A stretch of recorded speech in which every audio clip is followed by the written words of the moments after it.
At the outset, thank you, Professor Talukdar, for this real honor of being here on National Science Day and amidst this extremely young and brilliant minds. It's truly made my day. Now we're going to shift gears, and we're going to shift gears enormously because we're coming from macrocosm to what is a microcosm, our own human body, and in fact, the even littler thing that is our brain, right?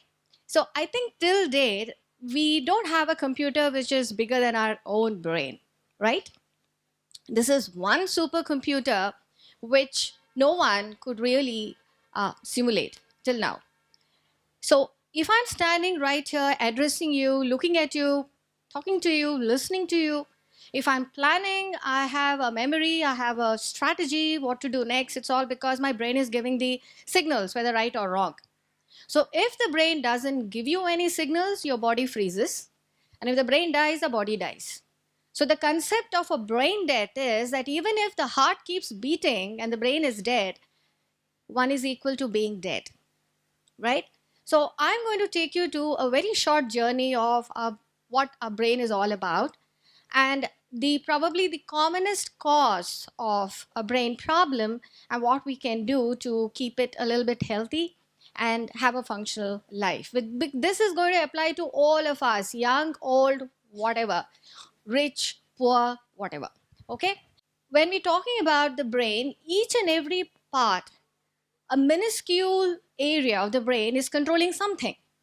So you have areas which are, say, what is projecting? This is a frontal lobe, there's a parietal, there's a temporal, there's an occipital lobe, and each part of the brain is required for particular functions. So broadly, what are our main functions? We need to see, we need to smell, hear, we need to walk, and we need to talk, isn't it? And perceive. So the major functions of our ability to move, ability to perceive, speech, language, all these sort of, there are particular areas of the brain. So you have the motor cortex, you have the sensory cortex, you have, this is the language area, so on and so forth. The reason I put this up is, unlike the rest of the body, wherein, there's a little cut here, it'll heal. But if you have something injuring the brain, that particular function is lost. So that's the importance of the brain. And no wonder this is the only area that God Almighty thought it should be encased in a natural helmet, isn't it? So our natural helmet is the skull. You think we have any other bony structure? No. The heart and the lungs have a little bit of a bony structure, which are ribs, which have a lot of spaces in between. But the only closed bone structure which is housing a soft thing is the brain. Isn't it? That's the reason they say that you must wear helmets when you travel on the road, because even God Almighty thought that this needs to be protected, so you better protect it. You just have one brain. Now, this slide is actually to tell you that the brain has an extremely complex and extremely rich supply of blood, because brain doesn't have anything to store anywhere. So the liver is there to store the glucose, so you can go fasting. You do karwa chauth and you do this 24 hours fasting and all, because the liver keeps producing a little bit of glucose. Brain doesn't have anything to store. There's no storehouse. It needs this blood every second of its existence. So you cut off a blood supply. Remember what happens? Somebody tries and catches hold of your neck. What happens? You will lose consciousness, isn't it? So that's how, you try and be without oxygen for 3 minutes, you lose consciousness. That's because there is no storage house in the brain. So if there is a blood vessel and the blood is going on, and if there is something which is cutting off the blood supply, there's no oxygen and glucose going to that part of the brain, that part of the brain dies. And obviously, whatever the function that part of the brain is supervising gets cut off immediately. It's an ASAP. That's the reason, you all heard about Sri Devi ji and heart attack. So you have something similar happening, what we call as a brain attack. So we'll talk about brain attack a bit. Very recently, November 2017, there was a publication, and in fact, this was in the news. And the publication came out in one of the biggest medical journals called Lancet. It's a huge impact factor, which was about state-wise disease burden in our country. India is called a nation of nations, all right? Because we have such diversity in our, social, economic, our racial, our ethnic, our language. Like you have a north and the northeast, we have the central part of India, you have the south, and you have the western part. We are vastly different, even language. Now, I don't understand SMEs. Uh, you won't understand probably a lot of South Indian languages. So the diversity itself has made India a nation of nations. So there was they said, okay, now you take Switzerland or you take UK, you have probably, okay, you have a multicultural aspect because of the migrations of populations. Otherwise, it's one race and you have one language and you have one type of disease burden. Our country is different. So what is applicable to Bombay may not be applicable to Guwahati. So, and when they actually looked into disease statistics, they found that on an average, tell me, what do you think is the most common cause of death of a disease? And in fact, in this Seven Sisters in Northeast, the number one cause of death, I mean, forget about diarrhea, forget about malaria, forget about tuberculosis, is stroke. Did you all know that? I'm asking you, the scientists. Did you know this? And this is November 2017 publication, that in the Northeast, the number one cause of death, it's actually overtaken heart attacks.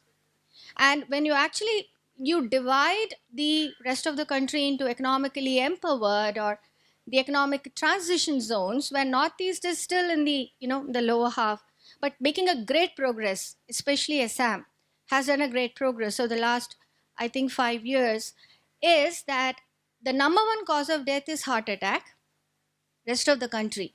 The next is COPD, that is chronic obstructive. People have bronchial asthma.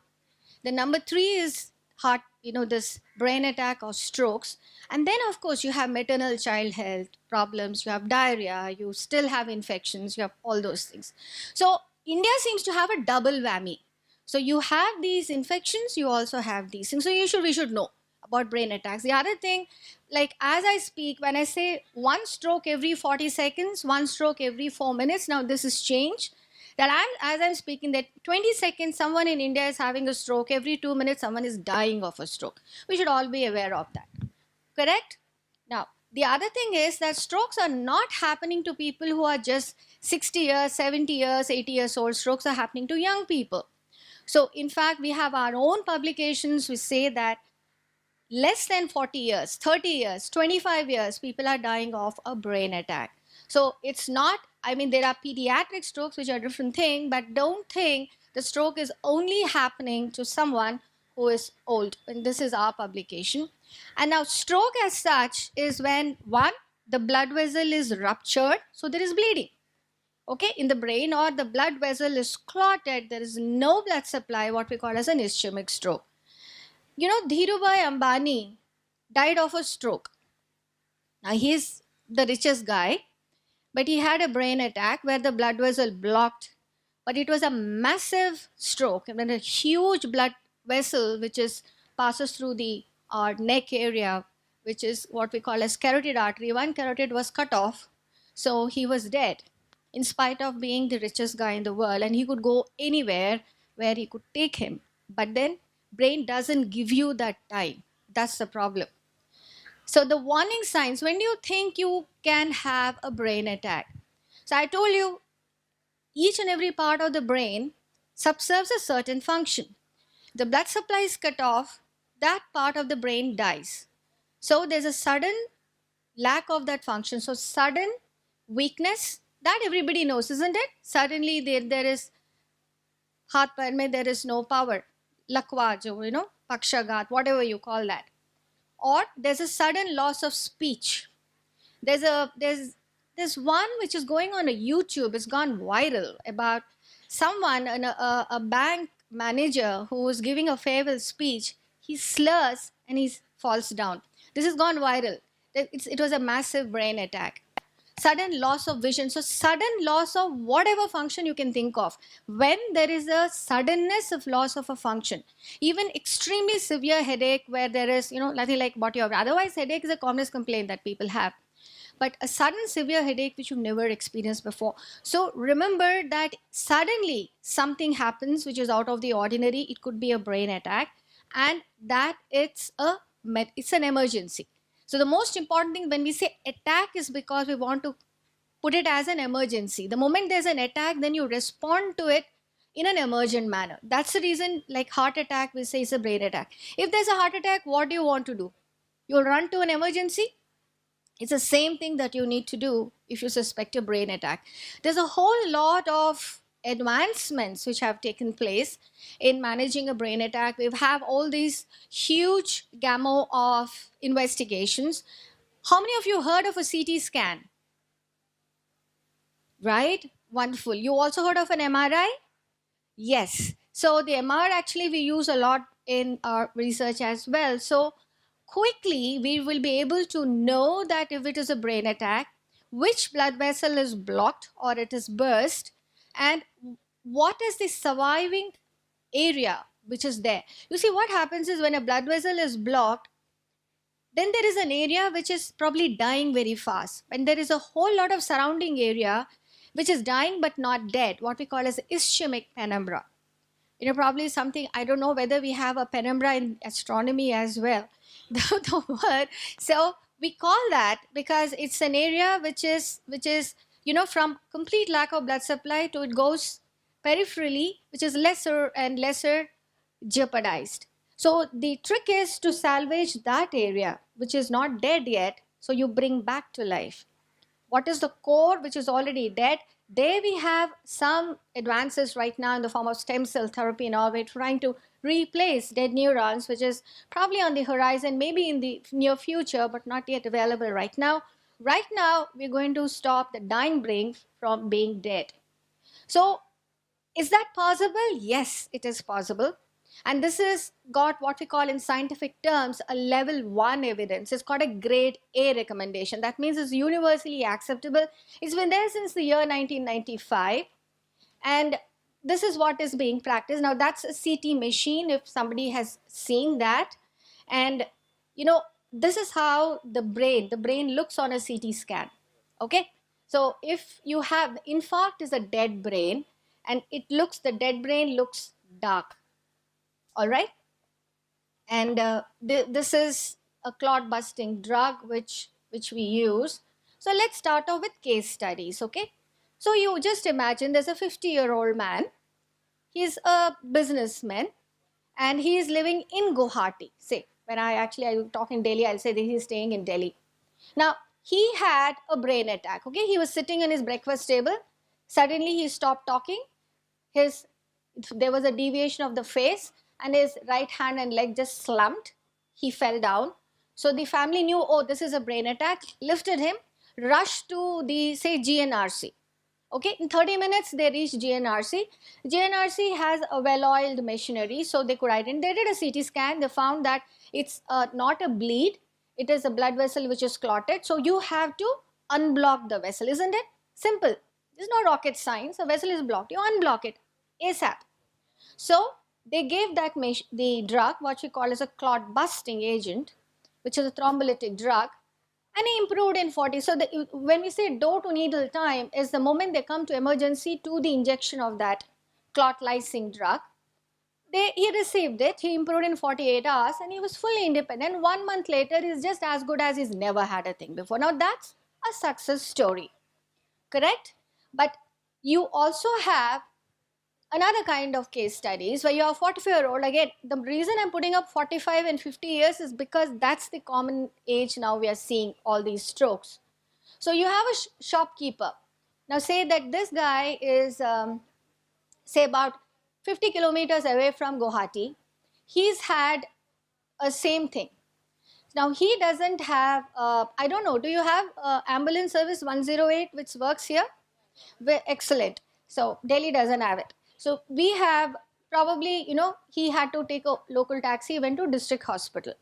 The district hospital doesn't have a, existing CT machine, doesn't work. Even if it is there, it is gathering dust. So he sent to a private CT center. He gets a CT, poor guy, he borrows money, pays for it. Comes back to district hospital, 12 hours. 12 hours is already over. So this guy says, oh, you have a stroke, but then nothing works in the district hospital. So then he gives aspirin. Then he's told, okay, you eat your aspirin, you do physiotherapy. He's bedridden. He's paralyzed. He can't walk, talk. Okay. So he goes back home. The wife becomes the caregiver. The son, who is 10th, he drops out of school, can't give his boss, and he sits in the shop. So isn't that a common story? Isn't that a normal low socioeconomic middle class? In fact, any one of us could be a victim like this if you don't have the right treatment available at the right time. Remember that time is the most crucial factor to protect your brain if there is something happening there, whether it is a trauma, what we call as a road traffic accident where we say golden hour. In a brain attack, it is 4.5 hours. Okay, so the trick is that you need to have a medical treatment available, accessible, affordable to you as soon as possible. Because these things can happen to any one of us, it can happen to our loved ones, right? So why is that? Why do I say the time is brain? Like, when heart attack was talked about, it was said that time is heart muscle. Now we say time is brain. The thing is, if there's a blood vessel which is blocked, every second that the vessel remains blocked, you have so many millions and trillions of neurons which are lost forever. In fact, they say every hour that the vessel remains blocked, you have 120 million neurons lost, 830 billion synapses lost. Most important, if you have a major stroke, it's just not a life lost or a disability. The guy has aged 36 years. That is not even something that we even talk about. So a guy had paralyzed, he probably would improve, but suddenly he's no longer the same person. The personality has changed. Remember, this is brain. So it's not just, the ability to walk and talk, it is ability to memorize, it is your cognition, it's your behavior, personality. The person who is docile and nice and very, affable will become aggressive and angry and will have outbursts. Suddenly the person may have become what we call as a vascular dementia, and that's a loss of what we call as not just quality of life, it is one's own self-respect. It's a terrible thing to be alive and be disabled. That's a fate which is worse than death. So you must remember that these kind of things, that's the reason they say that time is brain, which is an adage which is world over, and this is what we are trying to impress even in India. So what's happening with India is that the awareness as far as the brain is concerned, unfortunately, is very abysmal, which is a fact of life. And that's what we're trying to enhance awareness, not amongst just, your own professionals as such, but also amongst the young minds.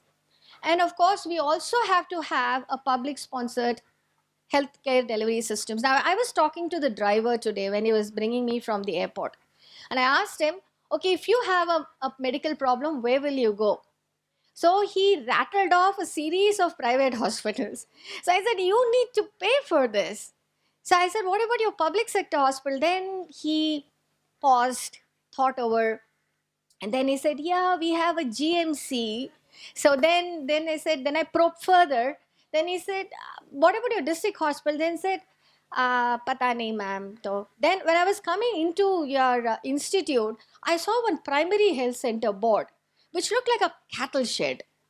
And so if that's the kind of a system then we need to take it. I think I'm old, and I think a lot of these front benches would also be not there, but it's for you guys to change the system. Because you have to be aware, because it's your right. Now, health is not a luxury. If I'm born into a country, then as a citizen, and it is my responsibility to ensure health to others, and others' responsibility to ensure health to others as well.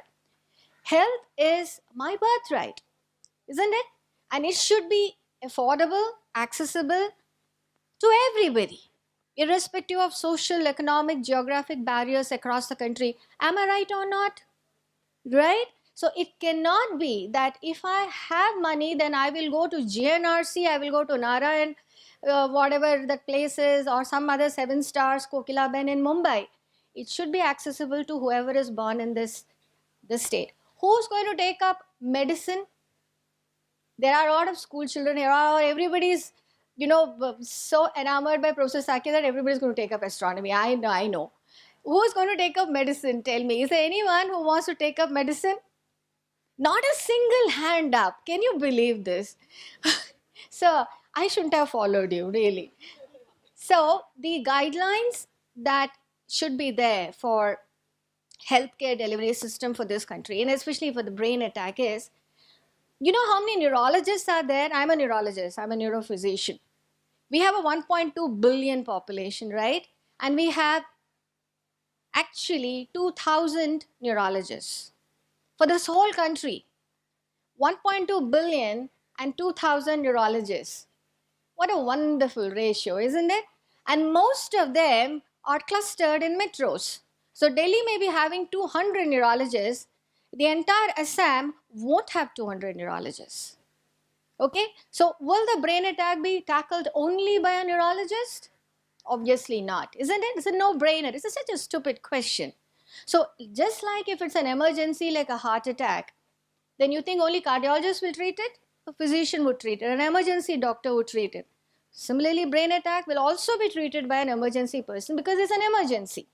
So there are 3 actual emergencies which are most common, which are killers. One is a road traffic accident. The other is a heart attack. The third is a brain attack. The rest can wait, okay? Because these are time bound. So for this, we thought, for at least for India, let's start making these standard operating protocols, which are idiot proof. You know, standard operating protocols, again, the question is to the young ones. I mean, this batch is really brilliant here. Now, tell me, which is the standard operating protocol with a checklist which we use every day, which has to be monkey proof so that there's no room for error. Which profession? No room for error. If there's an error, there's a disaster. Which profession? Flying a plane, okay? Pilots. You just cannot have, can you have a room for error? You can't. So there's a checklist and you have to tick it, anything, any box which has no check there, it has to be grounded. There's no room for error there. Now the similar kind which have to be, actually when you say the checklist, we call them monkey proof, because we don't even say idiot proof, we have monkey proof, because monkeys have this idiotic sense of a brain. They are like autistic children. They sort of deviate. They're just not idiots. They become sort of dangerous. So, you have to be monkey proof in those checklists. So that's what we made for our, delivery of this, mandate of stroke care at district level. We designed protocols which cannot have a danger zone there. Like if you do it, there should be no harm. Because that's the basic tenet of a medical management. Basically, there's a Dutch acronym for that called primum non share. Essentially do no harm by doing something or withholding a proven therapy through inaction. So that's a basic principle of medical care. We designed that, and we picked up few districts and we did that. But this is comprehensively what we call as a stroke protocol. This is a CT scan, this is an MR machine, and this is a vessel imaging which we do on MR. This is done in 6 minutes flat. Now this is routinely being done. I mean, AIIMS is one of the pioneer institutes. We have this stroke protocol. Anybody coming to our emergency gets the CT, gets this MR, and this is the vessel imaging. Immediately I will know that there is a stroke. Now this is the area which is probably dead, but this is the area which is dying, and this is a blood vessel which is blocked. So then I will immediately I will give them an intravenous technique, and after that, if there is this vessel which is big, may not open up by intravenous, we also put in what we call as a stent. We use solitaire stent and pull out the clot. So this we do in bang 90 minutes. We try to do it much early, because earlier you do this, the better it is. So what we took up is we took this little state in Himachal Pradesh. Himachal is such a small thing, which is 12 districts, and all the 12 districts had CT scans. 10 districts had CT scans. 2 districts, Spiti and Lahore, was completely mountain terrains. We couldn't go there. And we gave this standard operating protocols to physicians who are managing government district hospitals in Himachal. And then, this is the districts. And we launched what is called as a telestroke. Now, how many of you use smartphones?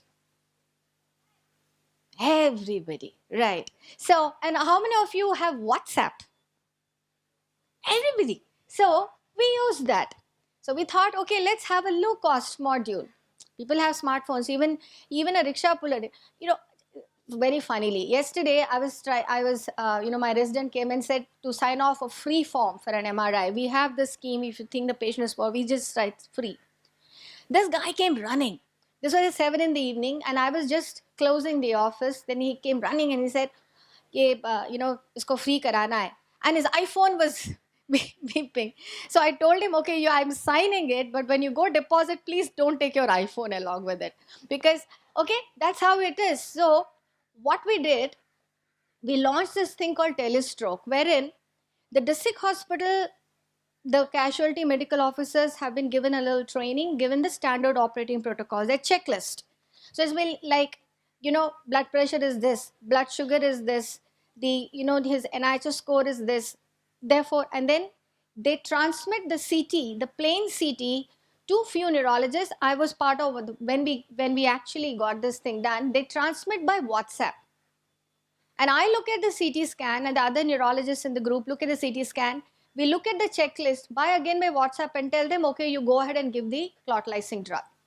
And the clot lysing drug, called TPA, was made available by the NCD division. What we have a Government of India policy of NPCDCS. There's a national program for prevention of cardiovascular, diabetes, and stroke. So they gave this TPA vials free at district hospital levels, and we launched this. And this was in April 2014. And this is how the WhatsApp image comes. I look at the CT scan, I said, okay, now this fits in, you go ahead. There are things on the CT which we say that sometimes we say no. But of course and this whole project is called a telestroke project, wherein I'm not there sitting in, Una district in Himachal. So that doesn't mean that the Una guys can't get the stroke treatment. So that's how we sort of networked this. And we saw that once we launched, there are 2 major hospitals in Himachal, Shimla and Tanda. And then when it was launched, there were actually more of this, what we call as thrombolysis. Thrombolysis is the taking care of brain attack, which are more in the other district hospitals. What happens is when these patients are, they get treated, and the person who comes in not talking, not moving one side, and then about the next day he's sitting up talking, and he starts walking in a week. It's such a high. It gives you so much of the happiness. I mean, I can't really tell you that. I guess you need to have that aptitude to be a doctor to understand that. So, and these medical officers at district levels, when they started doing it, they got into that groove. And we've already published this data in peer-reviewed journals. So this is there. And this we've launched it in a lot of states. In Rajasthan and Uttar Pradesh. Yesterday, there was from Agra, they've thrombolized one 36-year-old pregnant woman who had rheumatic heart disease and had a stroke. So, in fact, he's saved 2 lives.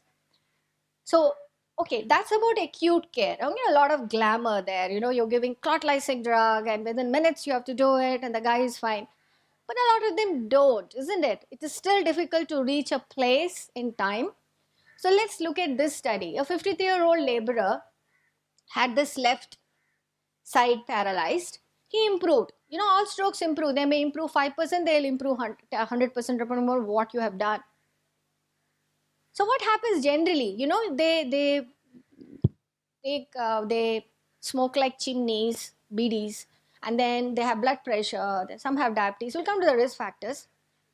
So he's improved, and he's been told, okay, you take this little tablet aspirin, you take this amlodipine for your blood pressure control.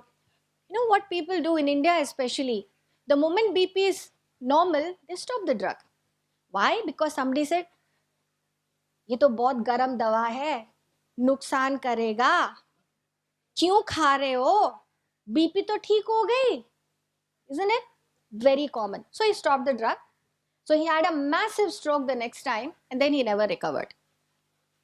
So the risk factors, who actually can be predisposed to having blood pressure, somebody who has diabetes, which is the most important thing is blood pressure. And more we're seeing that young people having blood pressure. I know 15, 16-year-old people who have blood pressure, never know about it. They just have these anger outbursts. When you actually check their BP, it is pretty high. They're not bothered about it. And thanks to all these gymming things that we're having now, and a lot of drugs along with gymming, so many of young strokes that I see are these bodybuilding people. They take these drugs to have your bodybuilding. They go to gym, and I believe in the gym guys give you some drugs. I really don't know whatever that is. To build up a muscle, they end up having a massive stroke and get disabled. So please understand that there's nothing easy that you can achieve in life without some kind of an effort. There are no easy ways to lose weight or put on a muscle, and drugs are not the answer. So in any case, the other thing is, of course, diabetes, heart disease, but big thing, the lifestyle thing, and everybody talks about smoking, but all of us also know that smoking is bad. But tell me, really, people continue to smoke. Is it because they don't know that smoking is bad? No, because they're convinced that the bad things happen to somebody else. It won't happen to them. Because इतने लोग तो करते, उनको तो नहीं हुआ, मुझे क्यों होगा? Isn't it? And the worst is, there are people who smoked and then they have a problem, then they recover and they go back to it. And then they say, क्यों कर रहे हो? You know that this is the issue and you've been lucky. Not always Bhagavan second chances deta nahi hai generally. Even if he does, then why do you want to throw it away? And they have no answer. And then they say, अब तो छोड़ दूंगा doctor साहब, अब तो okay. And then they come and say, मैंने तो छोड़ दिया. अच्छा, कितने दिन, कब से छोड़ दिया? एक हफ्ता से छोड़ दिया. पिछले 50 साल से, they're all chimneys. They'll be smoking and smoking and smoking. And they leave it in 1 week and they expect the whole universe to change for them, including the microcosm. I think the whole Milky Way has to change for them. But then it doesn't happen that way, isn't it? So these are the risk factors, and then we have a lot of it. So physical inactivity, obesity, cigarette smoking is something which probably is in our hands. Well, the blood pressure, diabetes, when it happens. What we have in our hands is to keep it under control. But other things, I know that there are issues, and a lot of genetics. There are a lot of stroke genetics which are big science in India currently. Atherosclerosis, okay. Now this is a stroke risk card. Now this is an app. How many of you use so many apps in your iPads? And isn't it? You download a lot of apps. Some of those apps would be Shop or Stop app and whatnot apps. Mintra.com app. Isn't it? All of you have apps. The thing is, kindly download your stroke app also. Basically, what it does is, it gives you a stroke risk. My age is this, my blood pressure is this, my blood sugar is this, whatever it is. It will give you a risk of an estimate of having an attack in the coming this much of time. And it will also tell you, like, if you control this, the risk is reduced by this percentage. Isn't it nice? So this app, in fact, was developed by some people. In fact, there's Valerie Fain who developed this, was launched in the World Stroke Congress for 2016. He actually got a prize money, but this comes with a cost. So what we did here is, I don't want anything to do with money. These things have to be available to everybody. So again, from Shimla, we developed a stroke app, which is currently running on an Android. Couldn't get it into iPhone yet. So, but we'll tweak it. And this stroke app now is available free of cost. So you can download it, get your own stroke risk, and able to reduce that. Now that's where, the last part is rehabilitation. Now, irrespective of what you do, whether it is, you try to prevent, you went to the hospital fast enough, couldn't reach it, whatever, there is a disability. So you have a 60-year-old man, he had a right side paralysis. Now at discharge, In the hospital, you do a lot of things. So, okay, you make him sit up. But once he's home, who's going to do this rehabilitation? The cost of physiotherapist who comes home? 400 rupees per hour. And they'll do 1 hour physiotherapy, haath pair chala ke, they'll go back. And the physiotherapy is not just moving hand and legs, isn't it? A lot of it. So they develop a lot of stiffness. These are the problems. So what we did is trying to get holistically improvement. So one thing India is good is we have a lot of holistic medicine. Okay, I'm not talking of Ramdev, but I'm talking of in general other systems of medicine, right? So we have Ayurveda. So what we believe is when somebody sells capsules of curcumin in the West, we buy them. यहाँ पे हल्दी नहीं डालेंगे, right? So somebody has to give us our own science bottled in the Western language. Then we buy them. So we can use our own holistic medical systems. The thing is to get them. I run a medical camp in District Hospital Leh, Ladakh. Have you heard of Ladakh? Right. How many of you have been there? Good. At least one hand is up. Beautiful place. I mean, sometimes I wonder why people take this. We have all these things on your internet. Go to Switzerland and go to some cruise to Hong Kong and whatnot. Just travel around your own country. You will see how beautiful India is. Everything which is there in the universe probably is there in this country. Go to Ladakh or you go down to Kerala, you'll see the diversity that we have. How many of us have toured around our own nation? We always boast about going to Europe and the US, isn't it? Now, I've done my stroke fellowship in the United States. I still feel the most beautiful part of the world is our own country. Ladakh is one such place, distinctly pristine, has very minimal infrastructure, but the happiness quotient is enormous, isn't it? So in fact, when you look at a happiness quotient, is different from the infrastructure or whatever the level of society we live in. India doesn't rate high in happiness quotient. But there are these little pockets where it isn't. There is no jail in Ladakh. I saw the jail which is locked up. There's nobody inside. They say that, you can't do anything and run away. There's no place to run away. The other is that people don't lock their houses. And once when I was there, then somebody said, कि alto नहीं है, so बाहर alto था, alto नहीं है. The guy was saying, कोई नहीं, सुबह तक आ जाएगी. Somebody needed a transport. They came and picked up the car, went, did their business, brought back the alto and put it back and went. Isn't it amazing? And you walk on the roads and you say, you meet anybody, a stranger, whoever you meet on the road, you say, Jule. I don't know them, they don't know me. It is just a greeting. It is just actually, I think it is just being a joy of being alive, which is, most of us don't understand that we probably live a joyless life. Trying to get back into being a joyful life, probably, half our worries will be over. So I think we can incorporate them, and they're the Amchi doctors in Ladakh who treat. And their concept of brain attack is there is something here, यहाँ anterior fontanelle, यहाँ से वो जो भी चले जाता है, or something comes in. Maybe it is true. I have no idea. But the thing is that they are acceptable to the public.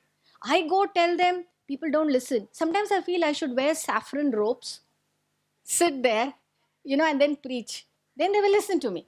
So we got Amchi doctors into our, give them respect because they are important for the health of the society. And when they tell people, bhai tum Ladakhi chai mat pina, you know of Ladakhi chai? Do you know about Ladakhi chai? Yes. Ladakhi chai doesn't have any chai in it. It's basically milk with a dollop of butter and another spoon of sugar in that. So, great concoction. So, when we tell them, okay, please don't drink Ladakhi chai, they'll all look at you, who's the strange character who's going to tell us, because that's what makes us survive the winter in Ladakh. So, but when Amchi doctors say, then they would limit. So, we got them, not just Amchi doctors, there are other doctors who are in Himachal, in Uttarakhand, in the interiors, the tribes, and, got them into the fold of stroke care. This is the last part. The reason I got this is because this is a National Science Day, and let's look at the frontiers of science. Now, the stem cells, how many of you heard of stem cells? Ha, at least I've seen some hands up. Now, these guys, these little ones, are supposed to be, panacea for all evils. So anything dead in the brain, you give stem cells and it will start regrowing. Especially true in the developing world and in North Korea, not South Korea, North Korea, China, Russia. Now, it seems to be the in thing, where for a price, anything which is not treatable, people are disabled, people are dying, chalo stem cell karate hain. Stem cell worth 6 lakhs, 10 lakhs, 12 lakhs an injection, and this is a rampant practice, unfortunately, even in India. But the truth of the matter is that this is still in research, and we've also done that. In fact, our group is the only group which have actually published literature in international journals on this. So I'll tell you a little bit of it. The stem cells are essentially given in the brain disorders to rebuild dead neurons. You replace neurons. So far, it was like that. I think this whole concept was from, have you heard of Prometheus? Prometheus chained, Prometheus unbound. Have you heard of this Greek mythology? So wherein this poor guy was chained and then something would come and eat at his liver in the day, and in the night the liver will regrow. Yuck. Anyhow, so that was actually the concept which said that something can regrow. All right. So the regenerating, have you seen a lizard with its tail cut off? The tail grows back. Well, we don't do that. We don't have tails, but nothing grows back, isn't it? So the stem cells are now being harnessed as one of the ways to do this, and not just regenerating something which is lost, but also secrete the relevant chemicals, rebuild circuits, and that would transform to the kind of benefit. So supposing one hand is paralyzed, we want this paralyzed arm to function again. Okay, so that is what the stem cells are all about. And this induced pluripotent stem cells, in fact, look at the number of guys. I mean, this is the guy who won a Nobel Prize for the iPSC. So this is a big science, guys. Whoever wants to work on it, even if you work on one aspect of the stem cells, assured you will get Nobel Prize someday. So these are all the the kind of interests people have, and the stem cells are supposed to be involved in a whole lot of mechanisms. I'm not going to get into it because this will be real pure science and you'll get bored. I already see half of the hall empty. But the research which is happening with stem cells, the trends have been tremendous. So something in 92, there was nobody working on stem cells. And then this is all translational research and the neurobiology. This is actually for the biologists. And the trends have really, it's an exponential growth. It's astounding discoveries, fine, but look at the way it's grown. 2016-17 have, in fact, I mean, this is only till 2015. So we've also embarked, and this is with Department of Science and Technology, DBT and ICMR, and our group has been one really active thing. In fact, this is my study. So who's with biology here? Do we have any biology students in the institute? Some of them? Well, the stem cells actually, these are the harvested cells that when you culture them in vitro, they become dense. Now, these are the one's own bone marrow derived, what we call as mesenchymal stem cells. We did that. And these are bone marrow derived mononuclear stem cells. They look like this. CD34 positive cells. We used both of them. And anyone knows about what is called as a functional MRI? This is an MRI technique wherein what you mean by functional is that supposing I move my thumb, the part of the brain which lights up, you can map it. So I move my right hand, so the left part of the motor area would light up as bright orange or bright yellow. That's functional MR. So when we did this functional MR technique, this was the brain before giving stem cells in a paralyzed patient.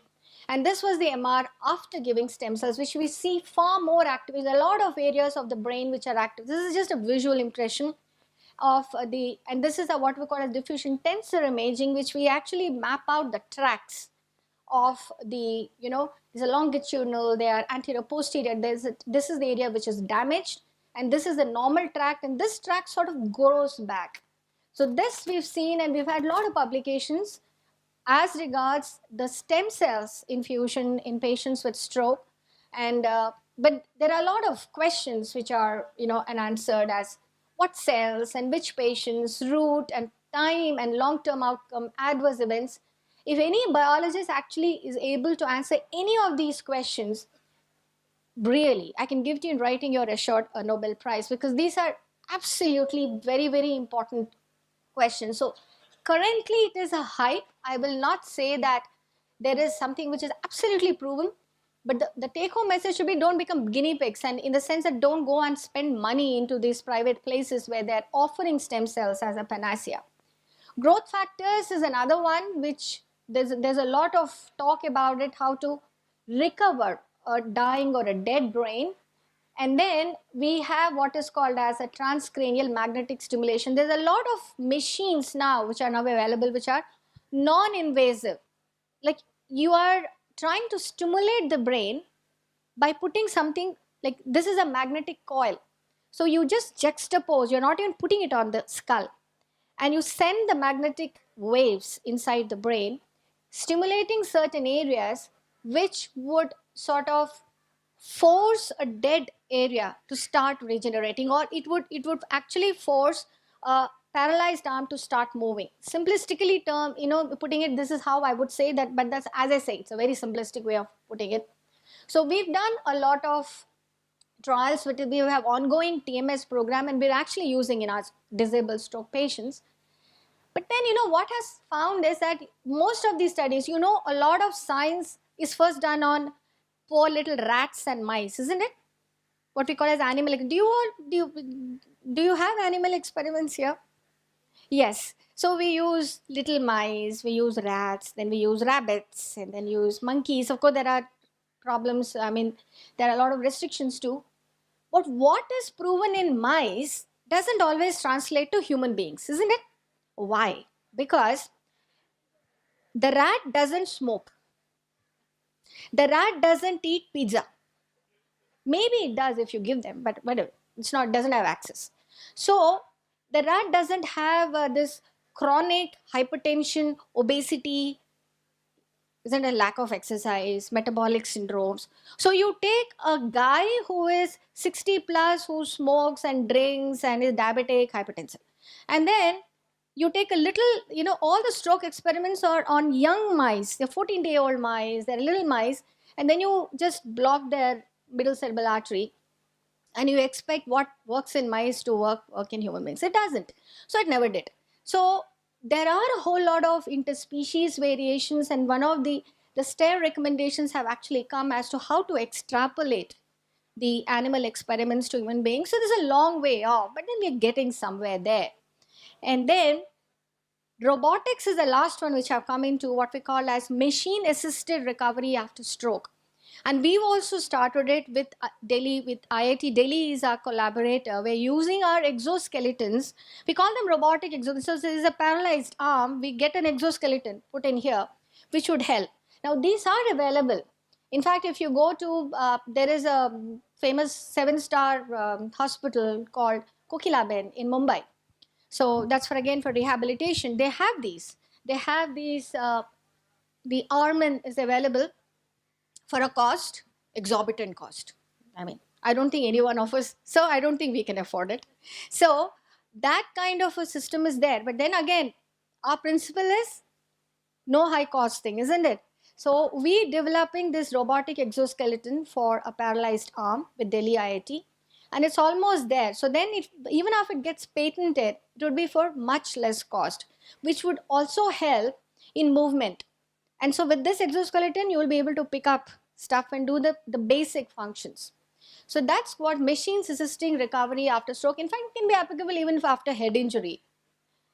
So futuristic neuroscience is really a page out of science fiction. Television itself was there. The earliest television that at least our mythology talks about? Yes. Mahabharata, actually, when these people were in Vanvas and somewhere, and then there was Krishna Bhagavan was there with, they got this magic box, and you could actually, transmit the images and you can see. So that was the earliest. I mean, remember that, and then all this this, what do you call those, pushpaka viha, that was, they were all planes, isn't it? So what was there at that time was a futuristic thing. You could only think that it had happened then, and which is in reality right now. So there is a thing of levitation. Now, where did you, I mean, I'll talk, the school children, tell me where you saw levitation and teletransport. This is science fiction. Where did you see them? None of you saw Star Wars and Star Trek? Oh my God, these guys are bookworms. You should know beyond this. So, who's watched Star Trek and Star Wars? Star Wars, yeah. Good Lord. None of the school children have put their hands up. They're all scared of you, sir. So, levitation is actually getting out from the ground level, isn't it? Just flying by itself. And teletransport is, they just get into, they granulize and they materialize somewhere else. That is teletransport. Now, this is something which is probably people are working on. Brain transplant, I really don't know whether I really should say brain transplant. Is basically a head transplant. It's not a head which got transplanted, it's got a body which got transplanted to a head. And this was actually done in China. I don't think it was successful because I don't believe that media so much. But then they actually attempted, the person, the brain is the same, but the body was paralyzed. So they put in another body which was a brain dead patient, and they tried to do that. So the future basically is that, you engineer your progeny. So now instead of matching your kundali, they're matching your genetics. So then they will have this whole genome. Basically your genome is your own, your genetic format. So that would tell you whether you're going to fall sick or not, how long you're going to live, and then what is your basically people only want to know about diseases. So just imagine, after everything, the whole science, you come back to your own body and whether you're well or not, because that's the bottom line. Otherwise, everything else goes for a 6. So the employers are trying to get your genetics, and also they are trying to get this. I mean, this is in a lighter vein as such, but then there's probably in future, you would actually determine what kind of progeny you would have and who you're going to marry. So that is there. Why I said this is, just yesterday, a very senior professor, I mean, she is one of the stars that we have in clinicians, and she had some kind of a little numbness on one side, and she had a hectic schedule. She was in Bangkok, then she had to go to Singapore, and then she had we had a major, this Association of Physicians of India conference called APICON. There were about 15,000 people there, and she had major lectures. So she thought, okay, this is numb. I mean, everybody would have some little bit of numbness, a little difficulty. She thought, I'm trying to maneuver into the chapel, or she was traveling alone, in fact. And so she called me and she said that, look, I'm having this, I want you to check me. And so I said, I will check you. That was Sunday. And then she said, no, today there are relatives in the house, so let's meet on Monday evening. I said, okay, I'll see you on Monday evening. Then she called me on Monday morning. She said, no, I'm not feeling very comfortable. So I called her to the ward itself. I examined, I thought there was something amiss. We got an immediate brain MR done, and it shows what we call as a grade 3 to grade 4 glioma. That is a brain cancer. Average survival is 2.5 years, in spite of best treatment. What I'm trying to tell you is, immediately she's gone for surgery today morning. The thing is, everything else just stops there. You may have huge future plans for yourself, for family, your career, your profession, goals of, all of us are in a rat race. Otherwise we will be falling, apart, away from the race. Everything stops.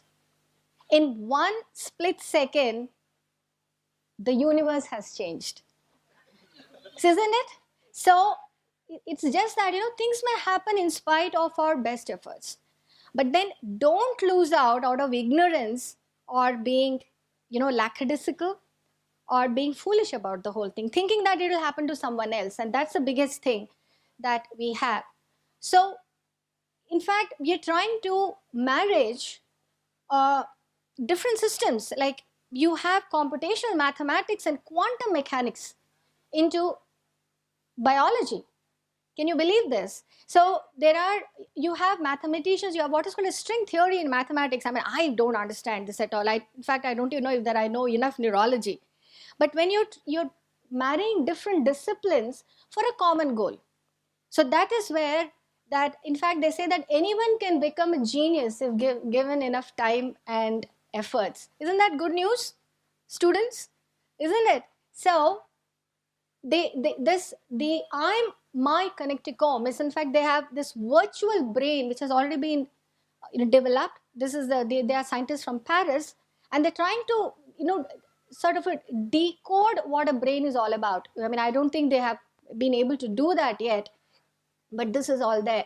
So I guess this is that exoskeleton I was talking to you about. But this is the last. I promise these are the really last two slides. So you can't do this. You can't say, I will have a cheeseburger, large fries, coffee, etc., etc. Yes, and a tablet of aspirin. This won't work, right? And this is not the way you walk the dog, isn't it? Right? And you can't say that, take an aspirin every day, but, the physician says, take a tablet, but before you swallow it, take it for a 5-mile walk. Take the aspirin, right? Which essentially means that it has to be everything. But then the truth of the whole thing is that you are born, you gave up smoking, gave up booze, gave up red meat, died anyway. So all of us will die. So that is a universal truth. But then it is the living wherein you have to have this functionally active, productive life till the end. Correct? And I guess, I don't know. So just take care of the brain. We only have one brain. So it's very, very important at this point of time. There's no way we can replace it. Time is important, and don't waste time. And happy ending. This is what we all want to have. Thank you. Never ever give up. I don't give up. Thanks. I don't think there'll be questions, actually. Most of the children, at least, it must have all gone. Anybody understood anything? Kids? Okay. Yes. Okay, aneurysm is it is basically the blood vessels that we have, the vascular network that we have. So the blood vessel sort of dilates, and at local dilatation becomes like a balloon. So obviously, when a balloon, when you keep on blowing, the thinner the wall, it bursts. So when the blood vessel ruptures, it is a disaster. So there is one swish of blood into the brain. It's a huge medical emergency. It constitutes about 5% of all strokes. And it has a more surgical aspect, like we have to clip the aneurysm, or we have to, what we call as embolize, put in coils and do that. It's a huge medical emergency. Is there any possibility to getting it again? Yes, the bleed, the rebleed. Aneurysm, generally, it's not just one. They may have several other areas where there would be these bleps. On an angiogram, you can see. What you're talking about is sometimes it's called a sentinel bleed. It bleeds and it's okay. There's a sudden severe headache and you're fine. So there's a little bleed there. If you don't do anything about it, this time there'll be a massive bleed. So that's why within the first week, we try to do everything. Okay, thank you. Yeah, so that is where stem cells have come in. And it's not just stem cells we're giving now a cocktail. You give stem cells with growth factors and other things. Yeah, there are certain medicines, probably I won't say regenerate, but certainly help in the rehab potential. We have a whole lot of pharmacotherapy. So therein we have what is called as serotonin receptor inhibitors. I use them regularly, which are there in the global market. And we also have dopamine and dopaminergic agents. There's a bunch of drugs which are said to improve the motor and language ability and ability to walk after a brain damage. You do have those drugs, and they're coming up. Alzheimer's is a different ball game. That's dementia. So that therein there is probably the biggest money is being spent on Alzheimer's all over the world, because nobody wants to lose their brain. Yes, it is the death of neurons. So, and the synapses, and there's an imbalance of the necessary neurochemicals. There is a whole lot of pharmacopoeia there which are coming up, and including what we call as some there are monoclonal antibodies also which are also being developed in that big research on Alzheimer's. But that's been there for decades. Yes, one student there. Yes, yes. Welcome. Ma'am, actually, previously, a lot of times actually, I always come across this that meditation, we should, always do meditation. So, what's the main relation between meditation and the proper function of our brain? Is there Yeah. is No, it kind of a myth or no, it's is it? not a myth, I guess. But see, the yoga and meditation both have coming under that holistic medicine. As I told you, that these are actually things which we have a lot of Indianized systems, which we should always get into it. And meditation is a big thing. Meditation itself has different, varieties. Like there is a mindful meditation. There is probably something else and something else big time, and a lot of research currently which is targeting the science which can be associated with meditation and yoga and Ayurveda. In fact, there's Ayurveda biology, which is a separate wing in DST, and a whole lot of money being pumped into it, trying to validate the claims which are made for these kind of interventions. Now, I personally think that it is important, but the way you do it, probably when you say yoga is a way of life. People keep forgetting that yoga is not just sitting and trying to concentrate on something and then say that it is meditation or doing some asanas. Asanas are a component. There are 6 components of yoga. So yoga is a way of life. Similarly, you have a meditation which is a part and parcel of this way of life.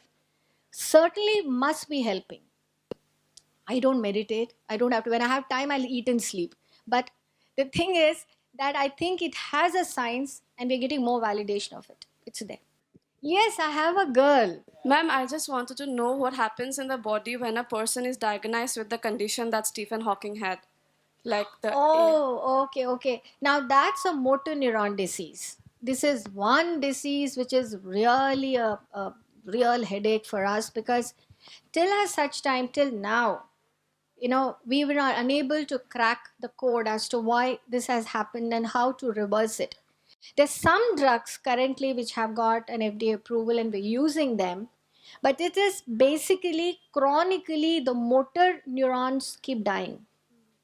So the brain, otherwise, the intelligence is preserved till the very end, which what's happened with Stephen Hawking. He's written books, but the motor power is gone. So when the power is gone, your communication to the rest of the world by your conventional means is lost. ma'am, so it spreads So, through the body. sorry? Ma'am, so it spreads to the body slowly and slowly. Yes, but that's what we call as progressive disease. There are a lot of diseases which progress, but this is specifically a motor system which is lost. Your sensations, intelligence, everything else is preserved.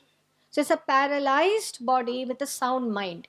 So that's what happens here. Yes, ma'am actually brain cancer होता क्या है? बेटा जैसे you have cancer in the rest of the body, so you have tumors which can also be there in the brain. So the tumor doesn't mean that it has to grow very rapidly and cause a problem. Tumors can grow over a period of 3-4 decades also, whereas a cancer is something which will spread rapidly and take over all the functions. Okay, so that's why it kills. So if you have a cancer in the body, says okay, cancer ho gaya hai, it's a calamity, isn't it? The same thing in the brain. The cancer से supposing किसी को liver cancer हो गया, stomach cancer हो गया, lung cancer हो गया, same cancer brain में है. All right. So a tumor is different from a cancer because tumor can be very slow. उसको निकाल दिया तो दोबारा आएगा भी नहीं, ठीक है. Cancer is a different thing. उसको जल्द से जल्द निकाल दिया तो हो सकता है कुछ you get a time, but otherwise it is what we call as malignancy. There's a potential, something is benign. You understand? Benign means quiet, okay. Malignant is aggressive.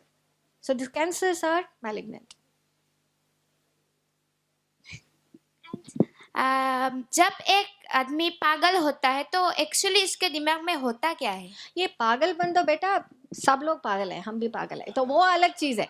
Different different varieties of पागलपन होता है. तो but the psychological variation ना, एक society में एक norm होती है कि अगर आप टीचर को देखें तो आप प्रणाम करो, क्वाइटली बैठो, you are suppose to sit quietly. तो दूसरा स्पेक्ट्रम है तो यू डोंट बॉदर, है ना. जो लोग यहाँ भी बोल रहे हैं वो भी बोल रहे हैं, वहाँ पे कुछ और डिस्कशन हो रहा है तो आप खिड़की से बाहर देखते रहते हो, तो वो भी एक पागलपन है ना. So the behaviour spectrum differs. एक तो सोसाइटल नॉर्म्स के अंडर है, कंट्रोल्ड होता है, कुछ चीज़ करना है कुछ चीज़ नहीं करना है, उसकी जो आपको डिसिप्लिन रहते वो बाहर भी रह जाते हैं. You don't observe those norms. And the other thing is behaviour pattern change होता है. कुछ तो होता है जैसे कोई ट्यूमर हो गया ब्रेन के अंदर, तो वो फंक्शन अलग हो जाती. तो आप कोई बहुत आराम से रहते थे, अब तो बहुत चिड़चिड़ापन हो गया उनको, सबसे गुस्सा करते हैं, सबसे लड़ाई करती. There is a behaviour change. तो that could be because of a brain disease, और it could be because there is an imbalance of some chemicals. कुछ केमिकल कम हो गया, कुछ केमिकल ज़्यादा हो गया, तो उसको प्राइमरी साइकेट्रिक हो जाते. तो एक होता है स्प्लिट पर्सनालिटी, कभी तो वो बिल्कुल आराम से बैठते बात करते, कभी तो वो जो इतना डिप्रेशन में चले जाता है कि बाहर ही नहीं आता. कुछ टाइम इतनी गैरुलस हो जाते हैं, सारे पैसे चेक्स बांध के बांट देते. लोग करते हैं ऐसे. That's called manic episodes. So these behaviour patterns can be because of a brain disease, could be primary psychiatric. So the entire so पागलपन is a layman term, but it's a बड़ा सा स्पेक्ट्रम है. और किसी को भी पागल मत बोलना, because it's a very non specific thing. Thank you ma'am. Why breast cancer? Yeah, actually don't know, because this is one disease which is broken the norm, in the sense कि breast cancer का हमको पता भी है कि कोई genetics होते हैं, तो जिसको प्रीडिस्पोज होता है वो भी पता हो गया. अगर अर्ली है तो उसकी ट्रीटमेंट हो जाए तो आप आराम से ज़िंदगी भर आराम से रह सकते, वो भी हो गया. सो breast cancer is important because वो ट्रीटेबल आ गया. जैसे आमतौर पे कैंसर ट्रीटेबल होता नहीं है, ये एक डिसीज़ है वो ट्रीटेबल है अगर पहले पकड़ में आ गया. और दूसरी वो प्रिवेंटेबल भी है, अगर पता चले तो उसको प्रिवेंट भी कर सकते. That is the importance of breast cancer. अब कैंसर इन जनरल क्यों हो रहा है पता भी नहीं है, वो तो I think the multitude of factors. एक इम्पॉर्टेंट चीज़ है कि सब लोग ज़्यादा तक जिंदा रह रहे. It's longevity. बिकॉज अगर इंडियन पॉपुलेशन का भी longevity 1990 was 53 for males and 59 for women. Now it is 76. Kerala women is 78.9 years average life expectancy, and male is somewhere around 70. We outlive men always. So longevity is one. But the other things like जो भी है, radiation है, pollution है, chemicals है, दुनिया भर की hypothesis है कैंसर्स इन जनरल बढ़ रहा है, उसमें ब्रेस्ट कैंसर भी है. इन जनरल कैंसर्स बढ़ रहा है. Your plan of having a CT scan machine in every district of India, when we do come to Assam, because we really need it. You know what? That's a very nice question, because today, in fact, I was telling your CM that I have to come and see him. This has been, but he flew off to Aizawl or someplace and then he's going to Delhi today. So I missed him, but I'm going to meet him. So there's already a proposition that we will try and get it. We have to, and that thing is already on, both with Niti Aayog as well with the local ministry.